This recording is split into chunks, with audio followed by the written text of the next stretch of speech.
The Neolithic heart of Orkney lies on a narrow neck of land just a few kilometres north of Kirkwall, the island capital. Our visit begins at the standing stones of Stainers. This circle of standing stones is considered to have begun being erected around 3100 BC, and there is the belief that this is the oldest henge site in the British Isles. A henge is a surrounding ditch, complete with a small wall on the outer side. Because these standing stones are sited near the road, this is an obvious place for the tourist buses to visit. Just a few hundred metres from the standing stones is the Neolithic Barnhouse settlement. This ancient settlement was only discovered in 1984. It has stayed hidden for about 5,000 years. Excavation reveals evidence of at least 15 houses in the settlement.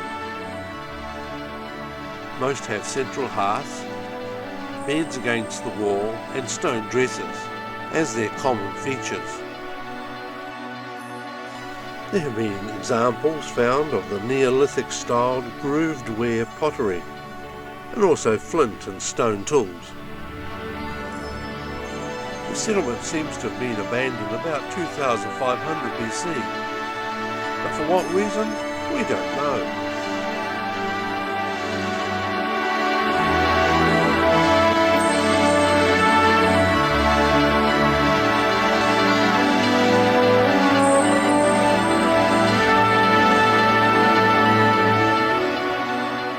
This Neolithic heartland area abounds with remnants of the ancient civilization. There are at least 13 burial mounds, individual standing stones, and stones standing in circles. And here at the Ness of Brodgar is one of the most exciting archaeological finds in history. The site, which was only discovered in 2003, is described as one of the richest archaeological landscapes in the world. Excavations began in 2003 and continue each summer for a period of about 6 weeks. That's the length of summer in Orkney. And after a decade of archaeological excavations, not much more than 10% of the total site has been explored. It's assumed that this site was occupied from as early as 3500 BC and continued on until the end of the Neolithic period 500 years later. There have been some important finds, such as a large stone wall which is 100 metres long and 6 metres wide. It's been discovered that the Neolithic people used flat stone roofing tiles on some of their dwellings. They have found examples of a primitive form of paint being used for decoration. Now, this is a site built by the Neolithic people in the time before the building of the Great Pyramids or Stonehenge.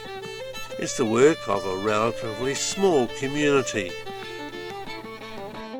Knowing that there are several decades of work ahead to fully explore the site, all the experts can say is, watch this space.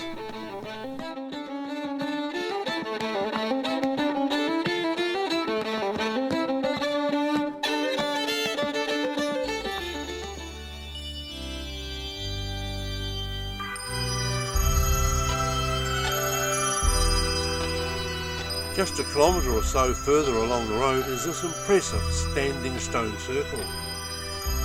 This is the Ring of Brodgar. This ring of standing stones is believed to have been erected between 2500 and 2000 BC, and is the last of the great Neolithic monuments built on the Ness.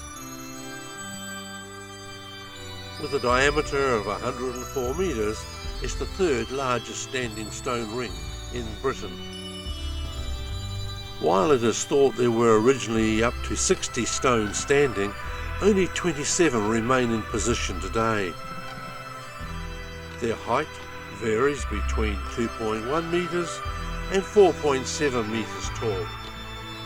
The stones are surrounded by a circular ditch up to 3 metres deep and 3 metres wide, and that's carved out of the sandstone bedrock. There is no doubt that as we visit these historic remains, that we can only be amazed at the ingenuity and effort of ancient peoples to build these monuments, still standing 5,000 years later.